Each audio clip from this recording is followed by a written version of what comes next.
Dit is vandag Dinsdag 18 Maart.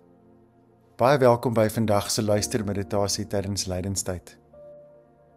Die teksgedeelte waarby ons vandag gaan stilstaan is Psalm 27 vers 1 tot vers 4 en ons gaan dit lees in die 83 vertaling. Indien jy die 7 lydenskerse by jou het, saam met die Christuskers, wil ek jou uitnooi om, as jy almal aangesteek het, 2 daarvan dood te blaas, om so bewus te raak daarvan dat ons nou in die 2de lydensweek is.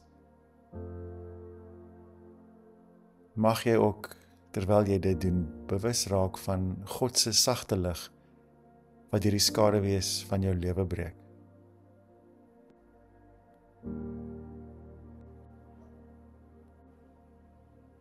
Haal 'n paar keer lekker diep asem. Draai jouself na God se lig en raak bewus van sy stille, intieme teenwoordigheid.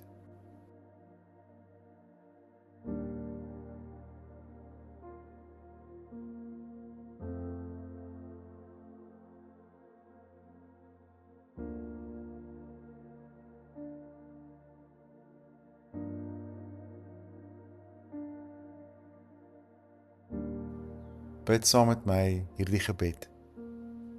Here God, in die aangesig van die duisternis, dek U vir my 'n tafel van genade. Te midde van die dood voed U my met lewe. Te midde van onreg beoefen U vrygewigheid. En in my vashou en vasgryp van die lewe, gee U vir ons U lewe. Omdat U my donkerte ken, stap U nader met die lig van die liefde. Mag ek in hierdie oomblik, in hierdie seisoen, ook gebreek word soos brood, sodat ek saam met U kan sterf.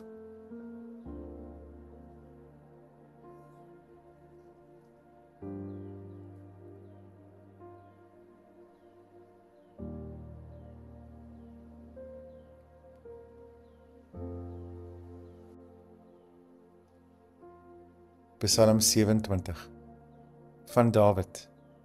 Die Here is my lig en my redder. Vir wie sou ek bang wees? Die Here is my toevlug, vir wie sou ek vrees? As misdadigers op my afstorm om my dood te maak, my teestanders en my vyande, dan is dit juis hulle wat struikel en val. Al sou 'n leer teen my stelling inneem, sal ek nie bang word nie. Selfs as sou die aanval op my begin, sal ek nog steeds vertroue hê. Net een ding het ek van die Here gevra, en dit sal ek najag, dat ek my hele lewe lank in sy huis mag woon, om sy goedheid te belewe, en daaroor na te dink in sy tempel. Ek gaan weer vers 4 lees. Net een ding het ek van die Here gevra, en dit sal ek najag, dat ek my lewe lank in sy huis mag woon, om sy goedheid te belewe, en daaroor na te dink in sy tempel.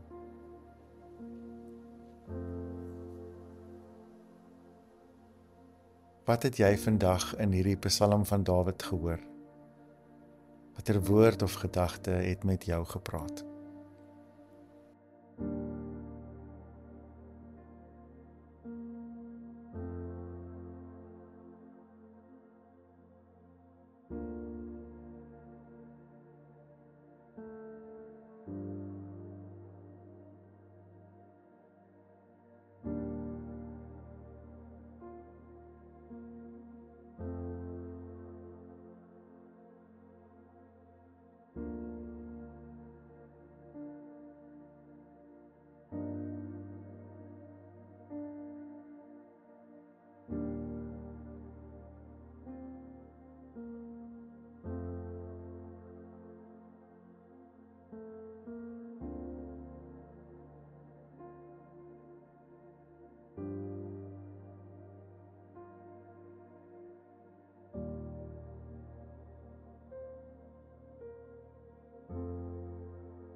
Dawid kom bely en getuig dat God sy daglig, dat God sy lewenskrag is.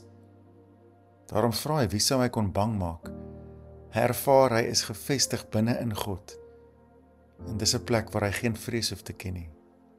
Maar hy erken ook die realiteit dat die vrees hom soms oorval. Dat hy sien hoe boosheid op hom afstorm, maar wanneer dit gebeur, dan struikel die donkerte oor sy eie wapens. Al staan onheil op om hom weg te ruk, vind hy 'n huis in God. Al word hy omring deur vyande, bly hy onverskrokke. So Dawid hou eerlik tred met die realiteite van die lewe. En hy smag na een ding. Dawid kom sê, Here, ek soek net hierdie een ding, om elke oomblik in die teenwoordigheid te woon. Dit is waarvoor ek leef. Om U skoonheid te aanskou, om in verwondering te leef van U. So Dawid bely dat moeilikheid kom oor ons pad. Hy ken moeilikheid in sy lewe, maar hy weet in wie hy sy vesting vind. Here, as hierdie dinge op my drempel kom, neem my by U tuis. Dis wat Dawid vra. En as jy die Psalm lees, dan kom jy agter hoe Dawid sê, hy steur hom nie aan al die dinge wat mense so maklik kwytraak en wat soms soos klippe in ons hart gaan lê nie. Hy sê, nee, ek is te vol blydskap daarvoor om my hieraan te steur. Daarom is sy lewe 'n liefdeslied vir God, wat oorvloei van lof en dank. Wat ek ook hierin hoor is die woorde wat Dawid nie uiter nie. Amper soos 'n woordlose gebed, dat Dawid heeltyd luister met 'n oor van genade. Dat hy hinker na God en weet hy is daar, al gaan dit moeilik. Dat hy weet hy sien God, al sien hy hom nie. Om sy teenwoordigheid te ervaar, al voel hy dit nie. Want God is altyd groter en meer as wat ons sien en meer as wat ons voel. En dit word geanker in dit wat Dawid so gereeld bely, dat sy verhouding met God nie bepaal word deur sy omstandighede nie, want God verberg hom nie van ons nie, hy is nie vir ons kwaad nie, en hy stoot ons nie van hom af weg nie.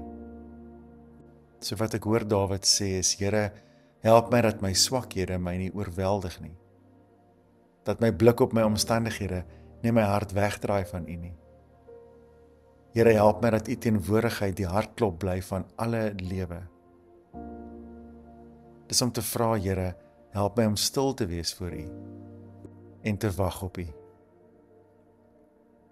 Hoe ervaar jy God se teenwoordigheid in tye waar dit moeilik is om sin te maak van jou omstandighede? En waarna hunker jy? Wat is daai een ding waarna jy honger in hierdie tye saam met God?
Dawid praat van die huis van God en hy hinker om sy hele lewe lank in daardie huis te woon.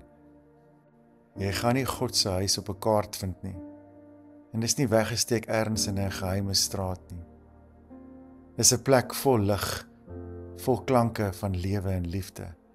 Dit is nie 'n plek met hoë mure, afgekamp en weggesteek nie. Maar dis 'n plek waarheen 'n klomp paaie lei. En eintlik niks paaie vanaf weglei nie. Dit is 'n plek van tuiskoms, waar moe reisigers al asem kom skep. Waar mense wat dwaal 'n tuiste vind.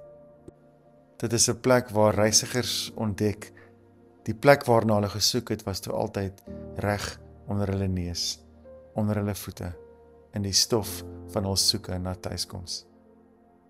Dis dalk in hierdie tye wat ons ontdek, dat is nie kaarte en tekens en moeilike aanwysings wat ons by hierdie plek bring nie, maar om te luister na die heilige stem van God, die musiek oral om ons, die melodie van God se genade wat nooit ophou nie. Dit is om die lig te aanskou, Die lig te sien wat nog altyd daar was, en wanneer jy dit sien, kan jy dit nie weer miskyk nie. Dit is om daardie lig te volg, elke dag. Dit is in hierdie huis waar jy sien mense wat nog altyd gesoek het, is saam met jou daar. En niemand verlaat hierdie plek nie. Niemand is buite nie. Niemand maak die deur in hulle gesig toe nie. En hierdie huis is gevul met gewone dinge. Lig, vensterbanke, klein stemme, 'n koppie, 'n bietjie brood en 'n familie wat jou koester. En binne in hierdie huis is daar genoeg ruimte vir almal om steeds op hulle roete te bly, om steeds te soek, om steeds te dwaal, want jy weet aan wie jy behoort. Jy weet waar jy behoort. Jy mag sit waar jy wil. Jy mag staar uit die venster na wat jy wil. En jy mag aanhou soek na nuwe deure, nuwe plekke, wat jou op 'n nuwe reis vat, maar alles binne die huis van God. Mag jy saam met ander tuiskom in hierdie ruim huis van God, wat geseën is met die geraas van baie tale van gebed, en waar die gebed baie soorte verskillende stiltes vashou. Mag jy aanhou tuiskom in hierdie huis van gebed.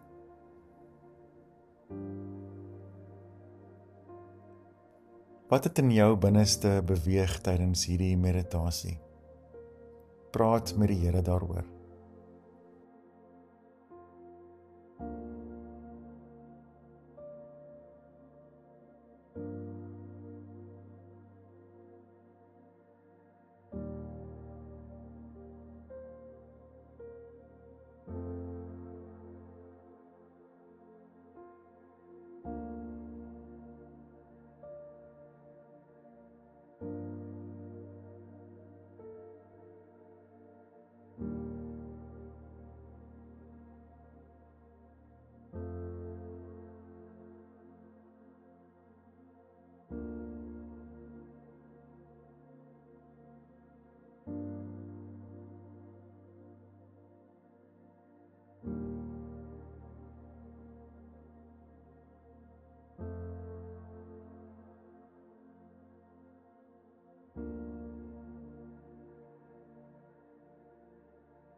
Here God, in my reis na binne, ontdek ek dat U my U blyplek noem, dat ek U huis is, want ek is U geliefde kind. En daarom bid ek in hierdie tyd dat dit my sal anker, dat ek nie in die versoeking sal wees om te vinnig te wil spring na Paasondag en die kruispad te verwaarloos nie. Dat ek nie die gelukkige einde sal wil hê nie, maar ook die nodige dood. Daarom help my om onomwonde te kan sien wat in my moet sterf. Laat die graf oopgaan soos 'n wond en vir ewig oop bly soos 'n fontein. Here, plaas dan eers 'n blom in my hande en verhef my in die sagte lig. Help my om vandag te kan stil staan by vandag en die genade van hierdie oomblik te kan raak sien. Heilige Gees, vat my hand en lei my deur al die kamers van U huis. Amen.